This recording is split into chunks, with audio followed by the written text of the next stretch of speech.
ওকে, so আমরা theme development শুরু করছিলাম।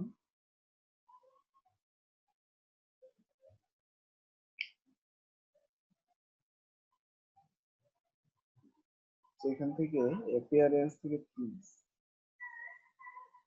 এখানে গেলে আমরা যে কাস্টম থিমটা বানাচ্ছিলাম, এই যে এটা ফার্স্ট থিম, এটাকে অ্যাক্টিভ করি এবার।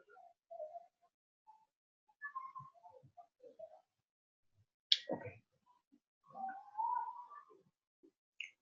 তো এটা যদি আমরা আউটপুট দেখতে চাই, জাস্ট আমরা এখানে ফাংশন গুলা অ্যাপ্লাই করছিলাম, এবং এই যে এই ব্লগ ইনফো ফাংশন গুলা সবগুলা কিভাবে বের করতে হবে সেগুলা আপনাদের গুগলে আমি বলে দিচ্ছিলাম কিভাবে এগুলো সব দেখতে প্র্যাকটিস করতে। আচ্ছা, এখন কথা হচ্ছে যে আমরা এখানে একটা বিষয় আছে, সেটা হচ্ছে যে আহ, আমাদের থিমটা যখন আমরা অ্যাক্টিভ করছি, এটা তো আমাদের থিম, এই থিমটা যখন আমরা অ্যাক্টিভ করছি তখন এই যে অ্যাপিয়ারেন্স এর মধ্যে মাত্র 3টা অপশন, বাট অন্য যে কোনো এই যে এগুলো যে কোনো একটা যদি আমি অ্যাক্টিভ করি বাই চান্স, এখানে অ্যাপিয়ারেন্স এর মধ্যে আরো অনেক অপশন, কাস্টমাইজ উইজেট, মেনুস। ওকে, তো আমাদের থিমটাতে যখন আমরা অ্যাক্টিভ করছি, দেখেন মেনু নামের অপশনটাও কিন্তু নাই, যার কারণে আমরা মেনু কিন্তু সেট করতে পারবো না আমাদের সাইটে। সো এখন যদি আমি একটা মেনু ডাইনামিক করতে চাই, তাহলে আমাকে কি করতে হবে? প্রথমে আগে এখানে মেনু আনতে হবে, তারপরে মেনুটাকে আমাদের সাইটে শো করাতে হবে ডাইনামিক্যালি। সো ওই জিনিসটা আমরা কিভাবে করব, আজকে আমরা এই জিনিসটাই দেখব। বা এই যে একটা থিম অ্যাক্টিভ করার পর পর সবগুলো অপশন অন্য থিমে আসতেছে, বাট আমাদের কিন্তু এখনো ওই অপশন গুলো আসছে না, জাস্ট কিছু অপশন আসছে। তো এই অপশন গুলো আমরা কিভাবে কি করব, যে আমরা যখন অ্যাক্টিভ করব আমাদের থিমটা, তখন এই অপশন গুলো যেন সুন্দর মতো সবকিছু চলে আসে। তো এটাও আমরা কিভাবে করব, এটা আমরা এখন দেখব।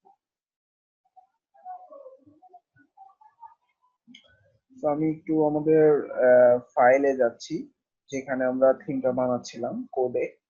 তো জ্যাম এইচডক্স ইশিফন, দেন এই তো এর মধ্যে আমাদের ফার্স্ট থিম, এটাই তো আমাদের হচ্ছে ফাইল, তাই না? এখানে মাত্র আমরা এই 3টা ফাইল বানাইছি, সেটাকে আমরা ওপেন করি।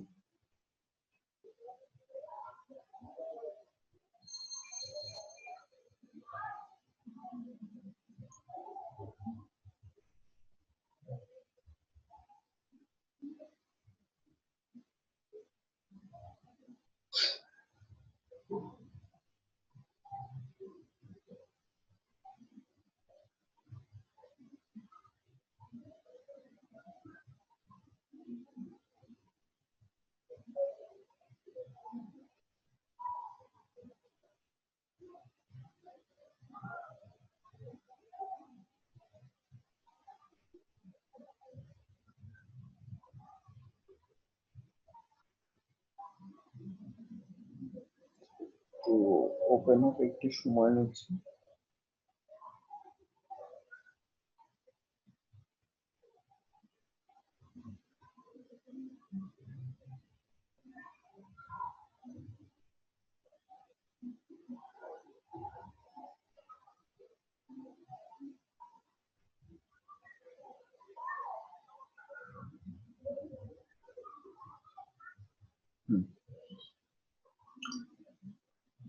ওকে, সো এই যে আমাদের এটা হচ্ছে ইন্ডেক্স ডট পিএসপি ফাইল ছিল, আর এটা স্টাইল ডট সিএসএস।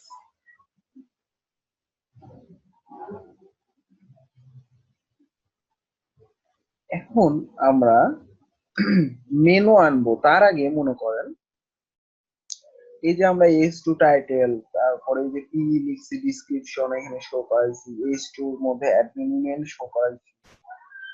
সো এখন আমরা যদি আমাদের এখানে সাইটে এই যে এইটা ডকুমেন্ট লেখা আছে, এখন যদি এটা সাইটের টাইটেলটা এখানে আমরা ডাইনামিক করতে চাই, তাহলে কি করতে পারি? এই যে এখানে ডকুমেন্ট আছে, এটাকে ডাইনামিক করে ফেলতে পারি, অর্থাৎ এখানে সাইটের টাইটেলটা শো করবে। তো এখানে আমরা পিএসপি এভাবে স্টার্ট করতেই পারি, দেন এখানে বলতে পারি কি ব্লগ ইনফো, দেন এখানে টাইটেল বা নেম যে কোনো একটা কিছু লিখলেই হবে, টাইটেল বা নেম। এবার যদি আমি সেভ দিই, এবার কিন্তু আমাদের এই যে এখানে যে টাইটেলটা আছে সেটা এখন ডাইনামিক্যালি শো করতে হবে। 1832 183 - 1 এটা আমাদের ডাইনামিক্যালি শো করতেছে, তাই না? সেটিং থেকে ওই সাইট টাইটেল থেকে। ওকে, তো এখন মনে করেন আপনি চাইতেছেন এই লেখাটাকে একটা কালার দিতে, এই লেখাটাকে একটা কালার দিতে। আচ্ছা, তো আমরা এই H2 এর মধ্যে একটা এরকম ক্লাস দিতে পারি না? ক্লাস, যে সাপোজ মনে করেন কালার, কালার নামের একটা ক্লাস দিলাম। এখন আমরা চাইতেছি যে আমাদের থিমের মধ্যে এখানে সাপোজ একটা ফোল্ডার থাকবে, এখানে একটা ফোল্ডার থাকবে, নাম হচ্ছে সিএসএস ফোল্ডার। এখন এই ফোল্ডারের মধ্যে আমি একটা ফাইল বানাবো, মনে করেন এটার আমি নাম দিলাম main dot CSS, main dot CSS.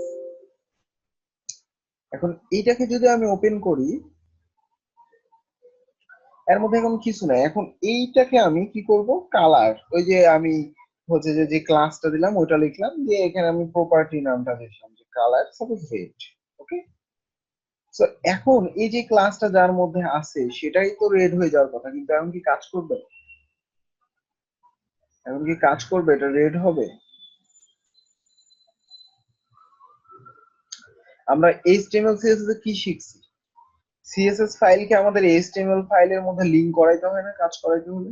এখানে কোথাও ওই ফাইলটা লিংক করাইছি, যে ফাইলটা এখন লিখলাম main.css, এটা কি এখন লিংক করানো আছে? এখানে লিংক করানো কিন্তু নাই, তাহলে কাজ করবে কিভাবে, তাই না? তো আমরা যদি এখানে লিংক করাই কিভাবে, আমরা জানি সিএসএস এ শিখছি লিংক করানো এভাবে। তো এখানে আমাদের ফোল্ডারের নামটা প্রথমে লিখতে হবে, তাই না? সিএসএস ফোল্ডারের মধ্যে তারপরে কি main.css, তাই তো? এভাবে করলে কি আসলে আমাদের পার্টটা পালো? তাহলে পার্টটা ঠিক মতো পাইলো? এবার রিলোড দেন, দেখেন কাজ করবে না,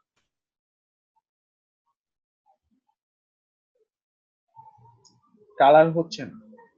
এর রিজনটা হচ্ছে আমাদের এই সঠিক পার্টটা কিন্তু পাইতেছে না। আপনি যদি এই পেজটাকে কন্ট্রোল ইউ চাপেন, অর্থাৎ পেজ সোর্সে যান, এই যে দেখেন লিঙ্কটা, এখানে ক্লিক করেন, দেখেন যাচ্ছে না, এই ফাইল ক্লিক করলে কিন্তু যাচ্ছে না। অর্থাৎ এখানে যদি সঠিক পাথ আমরা দিতাম তাহলে কিন্তু ঠিকই যাইত, যদি পাথ ঠিক থাকতো। যখন আমরা একটা এইচটিএমএল ফাইল বাইরে যে কোনো ফোল্ডার বানিয়ে করেছি, সার্ভার বাদে, সার্ভার বাদে এমনি মনে করেন ডেস্কটপ বা যে কোনো জায়গায় প্র্যাকটিস করছি, তখন এভাবে করছিলাম। কিন্তু এখন যেহেতু আমরা সার্ভারের মধ্যে করতেছি, আপনাকে পুরো সার্ভারের কিন্তু পার্টটা দিতে হবে, পুরো সার্ভারের। অর্থাৎ এই যে এখানে তাকান, এই যে আমি কোন পাতে আছি দেখেন, এই যে index.php তে, এই যে সি জ্যাম htdocs শিখন, তারপরে এখানে একটা ফোল্ডার আছে, তারপরে WordPress content theme, first theme, তারপরে কেন আমাদের এই সিএসএস ফোল্ডার আছে, তারপরে মেইন। তো এই ফুল পাথ এখানে দিতে হবে, তাহলে কিন্তু কাজ করবে। ওকে, আমরা এটা সার্ভারে কাজ করতেছি, সো সার্ভারে ফুল পাথ দিতে হবে। সি এর মধ্যে জ্যাম htdocs, তারপরে একটা ফোল্ডার বানাইছি শিখন নামের, তারপরে 183 একটা ফোল্ডার বানাইছি, তার মধ্যে ওয়ার্ডপ্রেস নামের একটা ফোল্ডার বানাইছি, ওর মধ্যে ওয়ার্ডপ্রেসটা ইনস্টল করছি, তার মধ্যে আবার থিম আছে আমাদের ফার্স্ট থিম, ফর মধ্যে আবার সিএসএস ফোল্ডার, তারপর মেইন ডট এই ফুল পাথ আমাকে এখানে দিতে হবে। তো এখন যদি এই ফুল পাথ আমি এভাবে হার্ড কোডিং করে এখানে লিংক করাই, তাহলে কি আমাদের কত কঠিন একটা বিষয় হয়ে যাবে না? মানে অনেক লিখতে হবে বা অনেক প্রবলেম হবে না?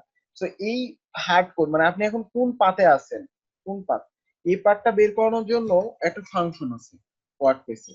দেখেন আমি যদি এখানে লিখি eco get template directory URI, কি লিখলাম? Gate template directory URI. অবশ্যই এটাকে পিএইচপি এর মধ্যে লিখতে হবে, আমি কিন্তু পিএইচপি লিখিনি যেহেতু এটা পিএইচপি কোড। হ্যাঁ, একটা ফাংশন লিখলাম eco get template directory URI, এটার মাধ্যমে কি হয় সেটা দেখানোর জন্য। দেখেন, তো এটার মাধ্যমে এই যে আমরা যে পার্টটা বললাম ওই পার্টটা পাবে। রিলোড দেন, এই যে দেখেন ফুল পাথ চলে আসছে আমাদের একটা ফাংশনে অ্যাপ্লাই করে। আপনি কোন পাথের মধ্যে এখন আছেন সে পার্টটা, এই যে এইচটিটিপি লোকাল হোস্ট ইশিফোন, এই যে 1831 WordPress WP content theme first. তো এই ফুল পার্টটা যদি আমি এখন এই জায়গায় দিয়ে দিই, যে এই জায়গায় এই ফুল পাথের পরে এই ফার্স্ট থিম ফোল্ডারের পরে সিএসএস ফোল্ডার, তারপর মেন নোট সিএস। এবার লিঙ্কটা ঠিকঠাক মতো কাজ করবে। এবার দেখেন এই ওয়েবসাইট টাইটেল এটা কালার হয় কিনা, দেখছেন? এবার ওই সিএসএস ফাইলের লিঙ্ক পাইছে, ঠিকঠাক মতো কাজ করছে। এবার যদি আমি পেজ সোর্সে যাই, এই যে দেখেন লিঙ্কটা, এবার এখানে ক্লিক করলে সিএসএস ফাইলে নিয়ে চলে যাচ্ছে। এবার তার মানে ঠিকঠাক মতো লিঙ্ক পাইছে।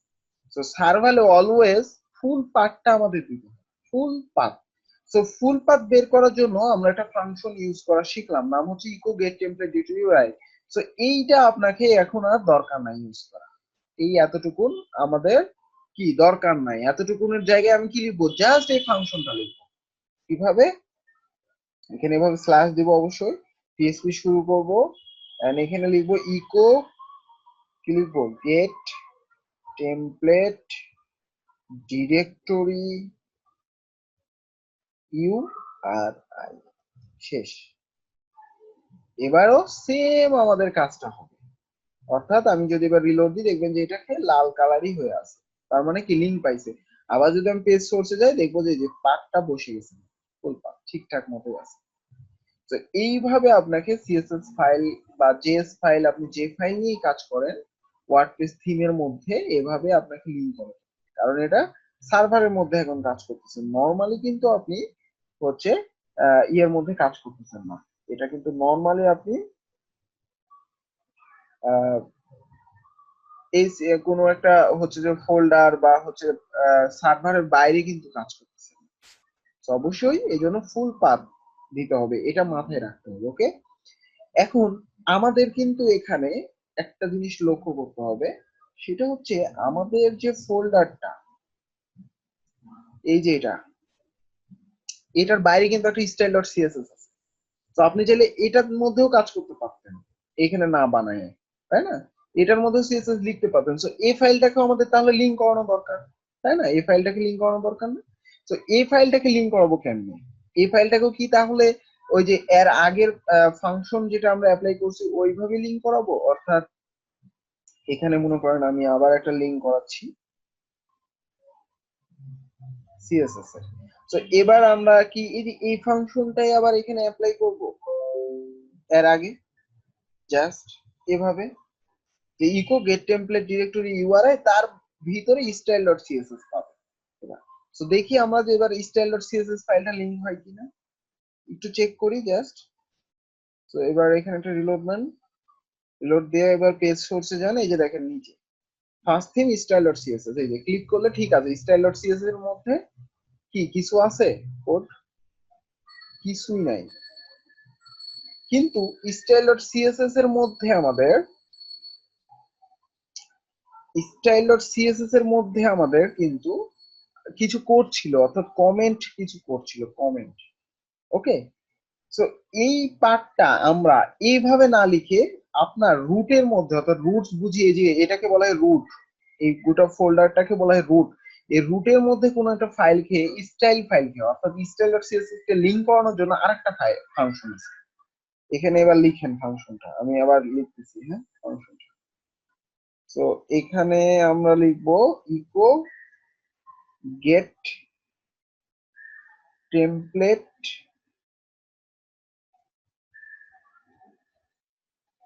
Style sheet, style sheet. আমরা যদি এবার এই ফাংশনটা অ্যাপ্লাই করি, এবার যদি একটু রিলোড দিই,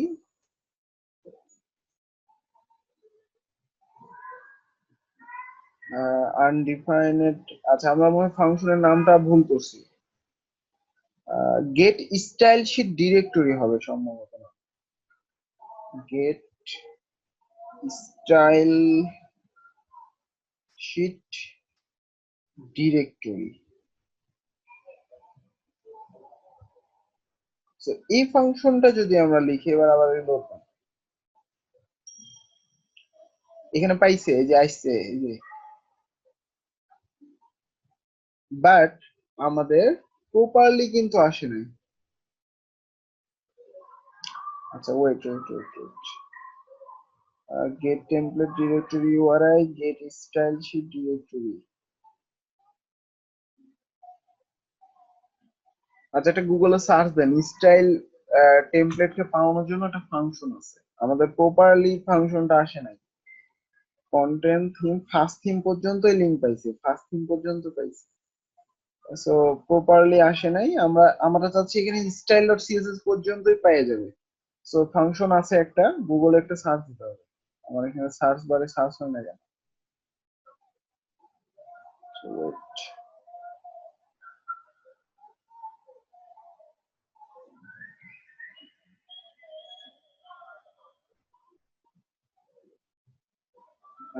ফাংশনটার নামটা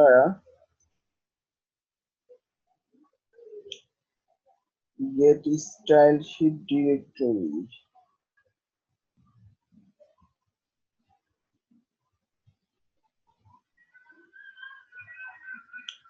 মাথা থেকে চলে গেছে ফাংশনটা।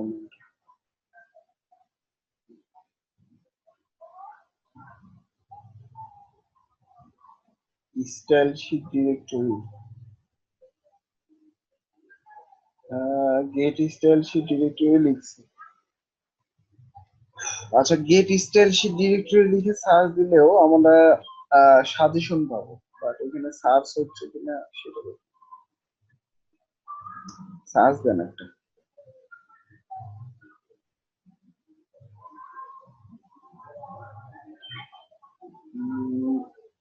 একটু স্লো কাজ করতেছে, যার কারণে ব্রাউজার কাজ করতেছে না।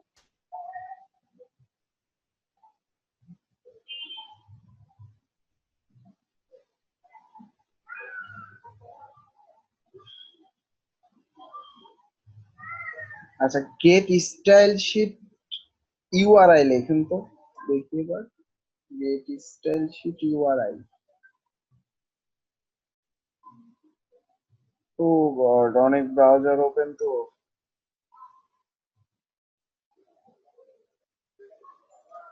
যার কারণে হ্যাং করছে।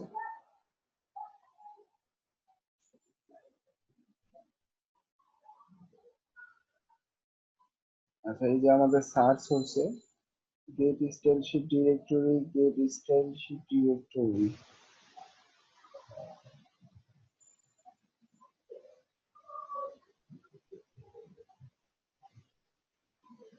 আচ্ছা, এবার একটু রিলোড দিয়ে দেখি। একটা ফাংশন আছে সরাসরি স্টাইল ডট সিএসএস পেয়ে যায়, ওই ফাংশনটা লিখে।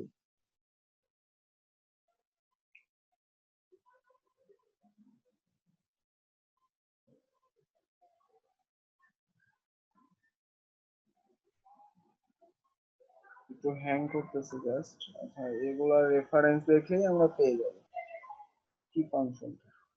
এই যে পাইছি পাইছি, এটাই এই যে পাইছি। ওকে, এখানে লিখতে হবে গেট স্টাইল শিট ইউআরআই। এই যে এখানে একটা বিআর দিই, তাহলে আরো বুঝতে পারবেন, নিচে তাহলে আসবে বিআর।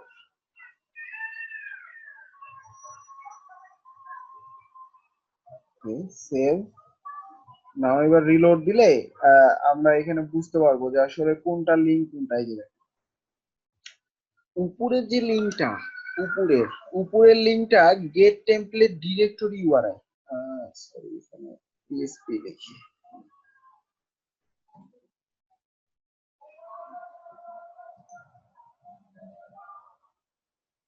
ওকে, তো উপরের লিঙ্কটা দেখেন কি কাজ করতেছে, আপনার টেমপ্লেটের ফার্স্ট থিম যেটা আমাদের ফোল্ডারের নামটা সেখান থেকে পাচ্ছে।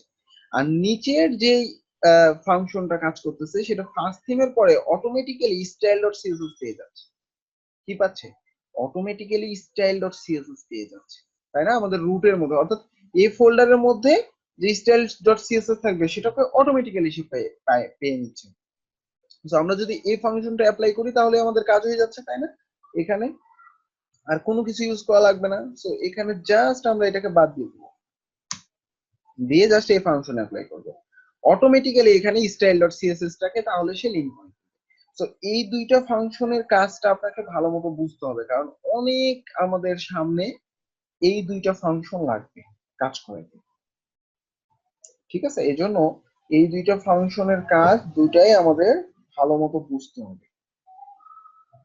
সো আমাদের এবার যদি পেজ সোর্সে যাই, এই যে দেখেন আমাদের এখানে style.css লিংক হয়ে গেছে। ওকে, আর আচ্ছা আবার আমরা পেজ সোর্সে যাই, আর উপরেরটা আমাদের main.css ঠিকঠাক মতোই সবগুলা লিংক পাওয়াই দিয়েছি আমরা। তো এই দুইটা ফাংশন ভালো মতো একটু প্র্যাকটিস করবেন, নিচে আগে লিখবেন যে দুইটা ফাংশনের আউটপুট আসলে কি আসতেছে, দুইটা ফাংশনের আউটপুট কি আসছে। আর এগুলো শুধু দেখেন ফাংশনের কাজ, ফাংশন মনে রাখা, তাই না, যে কোনটা কি ফাংশন দিয়ে কি কাজ হচ্ছে, খালি ফাংশন ওয়ার্ডপ্রেসের। তো এগুলা কিন্তু পিএসপি এর ফাংশন। আমরা পিএসপি তে একটু পরেই আজকে হয়তো ফাংশন বানানো শিখবো নিজেই, যে এই যে ফাংশন গুলো আসলে কিভাবে অটোমেটিক্যালি ফাংশন গুলা কাজ করে। আমরাও এরকম ফাংশন নিজে নিজে বানাইতে পারবো, প্লিজ নিজের ইচ্ছা মতো বানাতে পারবেন এরকম, ঠিক আছে। তো এতটুকুন তো ক্লিয়ার নাকি? এখানে আরো যে জিনিসটা হচ্ছে যে ইম্পর্টেন্ট, আমরা আর তিনটা ফাংশন দেখবো এখানে। একটা থিম বানাতে গেলে প্রথমেই আপনাকে ওই তিনটা জিনিস লিখতেই হবে, তিনটা জিনিস লিখতে হবে। তাহলে আপনারা গত ক্লাসে যে প্লাগইন গুলো দেখছেন, প্লাগইন গুলা ঠিকঠাক মতো তাহলে আপনার থিমে কাজ করবে। আর আপনি যদি ওই তিনটা থিম না দেন তাহলে কিন্তু কাজ করবে না ঠিক মতো। যেমন আমি বুঝাই, এখানে দেখেন এটা আমাদের থিম, তাই না? এখানে আমি যদি এখন অন্য একটা থিম অ্যাক্টিভ করি, সাপোজ একটু আমরা নিচে যে কোনো একটা থিম অ্যাক্টিভ করি, সাপোজ এটা কি, সাপোজ অ্যাক্টিভ করি। অ্যাক্টিভ করার সাথে সাথে এখানে বেশ কিছু আরো অপশন চলে আসে, যেটা আমরা এখনো করিনি, আমাদের থিমে করব, এগুলো প্রত্যেকটা শিখবো। সো এখানে এবার একটা রিলোড দেন, মানে আপনার সাইটটাতে যদি একবার রিলোড দেন তাহলে একদম ক্লিয়ার হয়ে যাবেন ব্যাপারটা,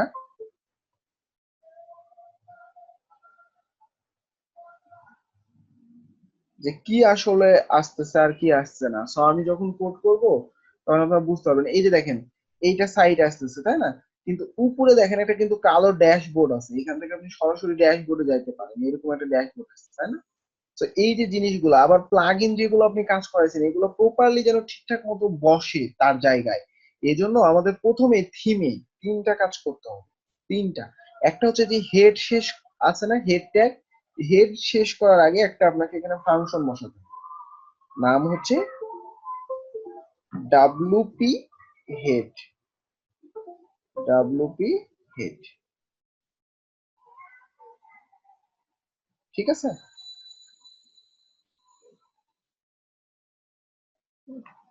মনে রাখতে হবে এটা। সো এবার যদি আমরা আমাদের থিমটা আবার অ্যাক্টিভ করি, আমরা বেশ আহ, খুব বেশি পরিবর্তন কিছু দেখবো না, জাস্ট যদি পেজ সোর্স, আমরা পেজ সোর্সে যাই তখন দেখতে পারবো যে আমাদের হেডের আগে কিছু স্টাইল বসে যাবে অটোমেটিক্যালি, এটা ওয়ার্ডপ্রেসের পক্ষ থেকে, এবং ওই স্টাইল গুলো আপনার কাজে লাগবে যখন আপনি কোনো একটা প্লাগ ইন ইনস্টল করবেন আপনার এই থিমে। সাপোজ এখন আমরা যে থিমটা বানাচ্ছি এখানেই সাপোজ কোনো একটা প্লাগ ইন কাজ করাবেন, এই যে গ্যালারি বা হচ্ছে স্লাইডার আমরা গতদিন যেটা দেখছি, তো এইগুলা তখন প্রপারলি কাজ করবে। আর যদি এগুলা না লিখেন তখন প্রপারলি কিন্তু কাজ করবে না। রিলোড দেন এবার। এই যে এটা আমাদের সাইট না, এবার ভিউ সোর্সে যান, পেজ সোর্সে দেখেন এগুলা কিন্তু এর আগে ছিল না, এই যে এগুলা, এগুলা কিন্তু ছিল না, এতগুলা লিঙ্ক টিং ছিল না, এগুলা কিন্তু চলে আসছে। কোত্থেকে আসলো? এই যে আমরা যে প্লাগ ইন ইনস্টল দিয়েছি ওই প্লাগ ইনের দেখেন এগুলা, এই যে এই লিঙ্ক গুলা কিন্তু প্লাগ ইনের নিজস্ব যে ডিজাইন আছে ওই ফাইল গুলা কিন্তু লিঙ্ক পাচ্ছে এখানে। এই যে অসম গ্যালারি দেখছেন, অসম স্লাইডার, এই দেখেন এই যে কন্টাক্ট ফর্ম সেভেন, এগুলা লিঙ্ক পাচ্ছে। কিন্তু আমরা যদি এই যে ডাব্লিউপি হেড এই কথাটা একটু আগেই বসালাম, এটা এখন যদি বাদ দিয়ে দিই, অর্থাৎ এভাবে কমেন্ট আউট করে রাখলাম, এবার দেখেন এগুলা কিছুই পাবে না, তাহলে তো আপনার প্লাগ ইন কাজ করবে না এগুলা যদি আপনি না বসান, তাই না? তো ব্যাপারটা হচ্ছে এরকম। তো একটা থিম বানানোর সময় আপনাকে যেই জিনিসটা ফলো করতে হবে সেটা হচ্ছে এই ডাব্লিউপি হেড কথাটা বসাতে হবে। এই যে দেখেন এখন নর্মালি এরকম অবস্থা, কিন্তু যখনই আমরা ডাব্লিউপি হেড বসাচ্ছি তখন ওর মধ্যে আরো এইগুলা লিঙ্ক বসে যাচ্ছে, অনেক কোড বসে যাচ্ছে, স্ক্রিপ্ট এগুলো বসে যাচ্ছে। তো এই জন্যই যেইটা মনে রাখতে হবে সেটা হচ্ছে হেড ট্যাগ শেষ করার আগে আমরা অলওয়েজ এখানে ডাব্লিউপি হেড কথাটা বসাবো। এবার আরো দুইটা কাজ আছে, সেটা হচ্ছে যে বডি ট্যাগ আছে না, এর মধ্যে আমরা লিখবো এভাবে স্পেস দিয়ে, এখানে লিখবো বডি ক্লাস, বডি ক্লাস। এর মাধ্যমে এই যে বডির মধ্যে অটোমেটিক্যালি ডিফল্ট ভাবে কিছু ক্লাস বসবে ওয়ার্ডপ্রেসের, যেগুলো আপনার কাজে দিবে। এই যে দেখেন এখানে এখন যদি আপনাকে দেখাই, বডির মধ্যে কিন্তু কোনো ক্লাস নাই, এই যে বডির মধ্যে কিন্তু কোনো ক্লাস নাই, এমনি নর্মাল বডি, তাই না? কিন্তু এবার যদি আপনি একটা রিলোড দেন সাইটটা,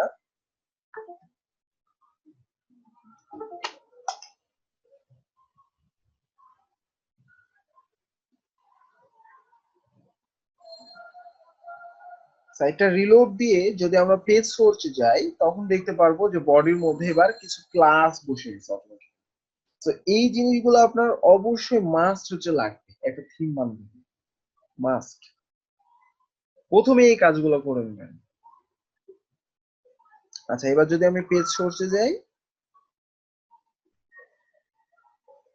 এবার যদি বডির দিকে তাকাই, দেখেন এই যে দেখেন বডির মধ্যে এবার কতগুলা ক্লাস অ্যাড হয়ে গেছে, বুঝছেন?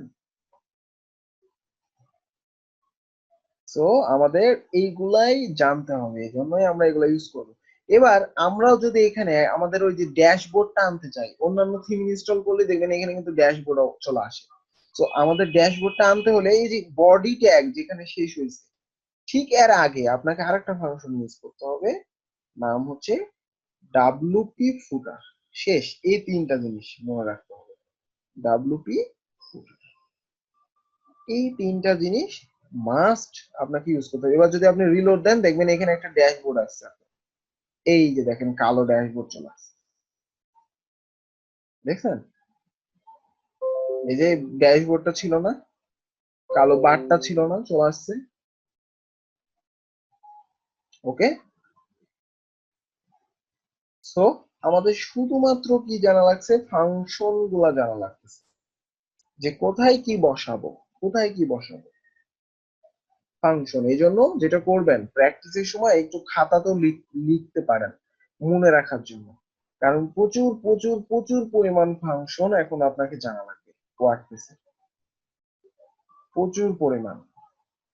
কোনটাতে কি কাজ সুন্দর মতো লিখলেন, লিখে ডিসক্রিপশন সহকারে আপনি লিখেন আপনার মনের মতো করে, মানে আপনি কি বুঝেছেন এই ফাংশনটার কাজ, কি বুঝেছেন সেটা লিখবেন। প্রতিদিন যদি একটু করে দেখেন, এমনি আপনার মাথায় চলে আসবে, সহজ উপায় মনে রাখার। আর বেশি বেশি করে করতে হবে, ঠিক আছে? তাহলেই হয়ে যাবে।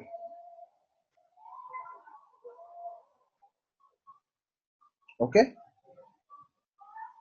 সো আমরা সামনের দিনে মেনু, যে প্রথমেই আমি আলোচনা করলাম যে আমাদের থিমে মেনু সাপোর্ট নাই, তারপর আরো অনেক কিছু নাই, এগুলো আমরা সামনের ক্লাসে কিভাবে ডাইনামিক করব। এবার মেনু, যেরকম অন্য থিমে আমরা পেজ সেট করছিলাম, মেনু অ্যাড করছিলাম, ইচ্ছা মতো মেনু ইচ্ছা মতো সেট করছিলাম, ওই রকম সিস্টেম আমাদের থিমেও আমরা করব, একটা মেনু বানাবো, দেন মেনুটাকে আমরা ডাইনামিক করবো, এটা সামনে ক্লাস, ঠিক আছে? এখন আমরা একটু পিএসপি তে যাব। পিএসপি,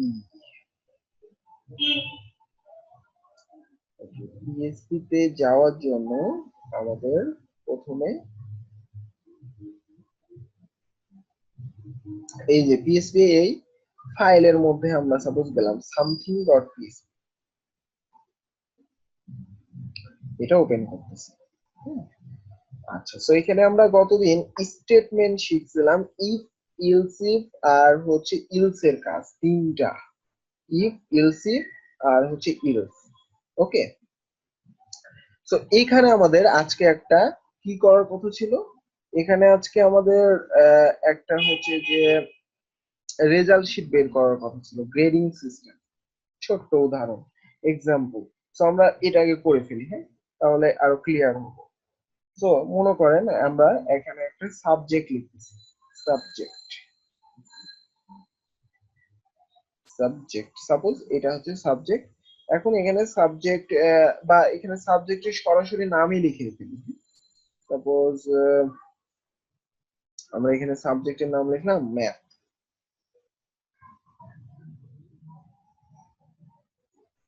সাপোজ এবার ম্যাথের এখানে আমরা নাম্বার দেব, অটোমেটিক্যালি নাম্বারটা আসবে কি, এই ম্যাথে কত নাম্বার পাইছি, মনে করেন এখানে 50 আমি দিয়ে রাখলাম ডিফল্ট ভাবে। এখন আমরা চেক করব যে 50 যখন পাবে বা 60 যখন পাবে বা 65 বা 45 বা 35 বা 33 এর যখন নিচে পাবে তখন আমাদের রেজাল্ট দেখাবে ফেলড।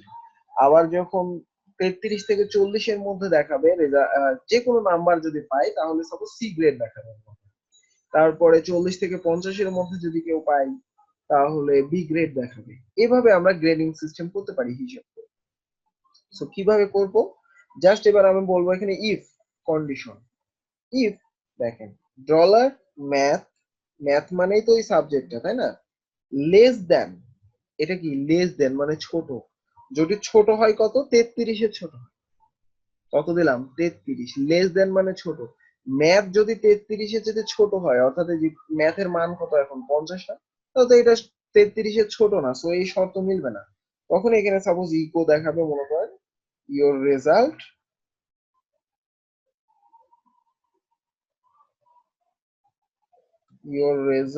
ফেলড, সাপোজ এইটা আমাদের আউটপুট আসবে যদি সে বাই চান্স 33 এর নিচে নাম্বার পায় ম্যাথে, তখন এই রেজাল্ট আসবে। ওকে, তারপর ইলস ইফ, এবার আমরা আরো বিভিন্ন শর্ত এখানে দিব, অর্থাৎ যদি কেউ 33 এর বেশি পাই এবং 40 এর নিচে পাই, 33 থেকে 40 এর মধ্যে পাই, তখন সে সি গ্রেড পাবে। ওকে, সো এটা কিভাবে করব, এবার লিখবো এখানে ম্যাথ, দেখেন গেটার দেন, এটার চিহ্নর নাম কি গেটার দেন, অর্থাৎ বড়, কার বড় 33 এর বড়, 33 এ যদি বড় হয় এবার আমরা এখানে লিখবো এন্ড, অর্থাৎ এন্ড আমরা এভাবে লিখতে পারি একবার, আবার হচ্ছে যে আমরা এভাবেও লিখতে পারি এন্ড, এবং মানে দুইটা শর্ত হচ্ছে 33 এর বড় এবং 40 এর ছোট, অর্থাৎ 40 পর্যন্ত, তাই না। তো এবার আমরা এখানে বলতে পারি ডলার ম্যাথ লেস দ্যান 40, তাহলে কি হচ্ছে এখানে দুইটা শর্ত সে দেখতেছে, একটা হচ্ছে এটা, একটা হচ্ছে এটা, দুইটা শর্তই আমাদের পূরণ করতে হবে এখানে, আর এর আগে কিন্তু একটা শর্ত ছিল। তো 33 এর বড় এবং 40 এর যদি ছোট হয় তখন রেজাল্ট আসবে suppose your result C grade, মনে করেন এটা। ওকে, তো এখন আমরা আবার একটা শর্ত দিতে পারি ইফ ইফ, এভাবে একটার পর একটা শর্ত আমরা দিতেই পারি। এবার সাপোজ আমরা বলবো যে যখন 40 এর যদি উপরে নাম্বার পাই এবং 50 এর নিচে যদি নাম্বার পাই তখন আমাদের রেজাল্ট আসবে সাপোজ বি গ্রেড মনে হয়, ঠিক আছে। সো এখন আমরা তাহলে এটা কিভাবে করব, এখানে লিখবো ম্যাথ গ্রেটার দ্যান 40, অর্থাৎ 40 এর বড় যদি হয়, এন্ড ম্যাথ লেস দ্যান 50, এবং 50 এর যদি ছোট হয় তখন আমাদের এখানে আউটপুট আসবে your result suppose B grade. এইভাবে আমরা একটার পর একটা কিন্তু করতে পারি, করতে পারি না, করতে পারি। আচ্ছা, তারপরে আমরা যেহেতু শিখে ফেলছি এবার আমরা লাস্টে ইলস দিব। ইলস যদি কেউ মনে করেন ভুলে অন্য কোনো নাম্বার বা যে কোনো, যেটা আমাদের কাউন্টের মধ্যেই না, 100 নাম্বারের উপরে আর কাউন্ট করবে না সে, তো কেউ যদি 200 নাম্বার বাই চান্স এন্ট্রি করে দেয় তখন রেজাল্ট ইনভ্যালিড আসবে বা এরকম কোনো একটা কিছু আসবে। সেই জন্য আমি এখানে লিখবো echo result invalid, invalid so এখন আমাদের সাপোজ এখানে ধরেন ম্যাথে কেউ 45 পাইছে, ম্যাথে কেউ 45 পাইছে, তাহলে কোন শর্তটা মিলবে, প্রথমে সে এটাই চেক করবে, ইফ ইফেক্টটা চেক করবে, দেখবে যে 45 কি 33 এর চেয়ে ছোট, এখানে কি দেওয়া আছে লেস দেন, 45 কি 33 এর চেয়ে ছোট, শর্ত মিলতেছে না, সো এটা ঢুকবে না, এবার ইলস ইফে আসবে, এবার এখানে দেখবে যে ম্যাথ মানে হচ্ছে 45 গ্রেটার দেন 40, অর্থাৎ 45 কি 40-এর চাইতে বড় মিলতেছে, এন্ড এন্ড 50-এর চাইতে কি 45 ছোট, অবশ্যই ছোট, মিলতেছে, দুইটাই কিন্তু মিলতেছে, তখন সে আমাদের আউটপুটে এটা প্রিন্ট করবে, আর নিচের দিকে সে আসবে। ওকে, আচ্ছা এখানে এখানে আমাদের একটা মিস্টেক হয়েছে যে এটা, এখানে আরেকটা আমরা শর্ত দিয়েছিলাম যে 33-এর বড় যদি হয় এবং 40-এর যদি ছোট হয়, সো এটা কিন্তু 33-এর বড় বাট 40-এর কিন্তু ছোট না, সো এই শর্তটা কিন্তু মিলবে না, দুইটাই আমাদের মিলাইতে হবে, একটা মিলতেছে 33-এর বড়, ওই যে গ্রেটার দেন, সো 33-এর বড় মিলতেছে এটা, বাট 40-এর তো ছোট না 45, সো এটাও আমাদের কাজ করবে না, সো এই ইলস ইফে ঢুকবে, তাহলে এখন আমাদের আউটপুটে কি আসার কথা, ইওর রেজাল্ট বি গ্রেট, তাই না? তো এখন যদি আমরা আউটপুটে দেখতে চাই, এখানে আমরা টাইপ করি লোকাল হোস্ট রানী শিখন batch PHP something dot PHP, এই যে দেখেন ইওর রেজাল্ট বি গ্রেট, ঠিক আছে না?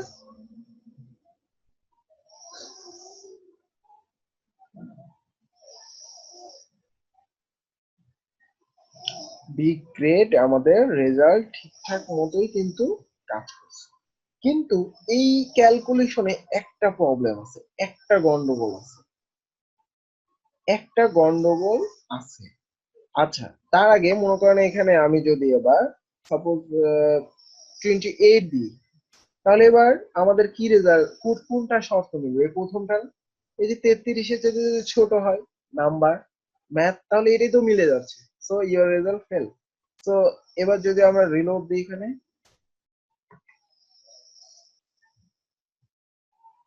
এই যে ফেল, ঠিক আছে, তো কাজ করতেছে, কিন্তু এখানে যে প্রবলেমটা আমি বললাম সেটা হচ্ছে যে যদি মনে করেন এখানে আমরা দিই হচ্ছে 50, এবার আমাদের আউটপুটে কি আসার কথা বলেন তো, মানে কি গ্রেড দেখাবে, কোনটা আউটপুটে কাজ করবে,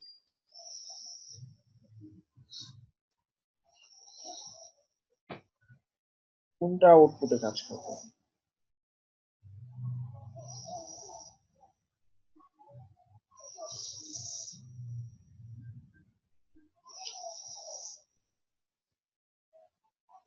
মেইনলি আমাদের কাজ করবে এবার ইনভ্যালিডে, ইনভ্যালিড হয়ে যাবে আউটপুট, এটাই আমাদের একটা প্রবলেম আছে।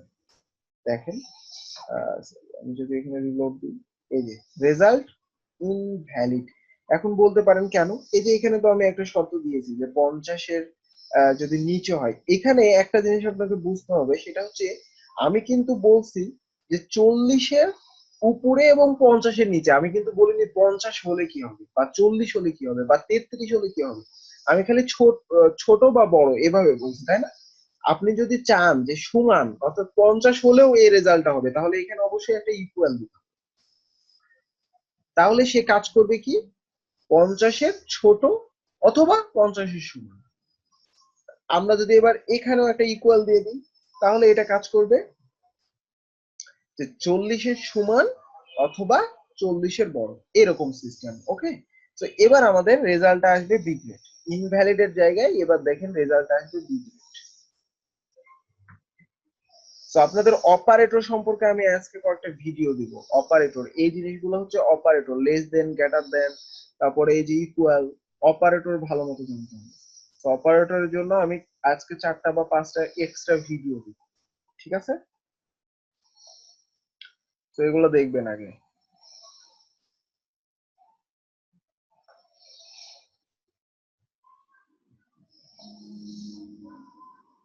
অপারেটর আর এটা সামনের দিন তাহলে আমরা ফাংশন করব, আজকে আর ফাংশন করব না, কারণ অপারেটর আগে ভালো মতো বুঝতে হবে, যে লেস দেন, গ্রেটার দেন, এই জিনিসগুলো, ঠিক আছে?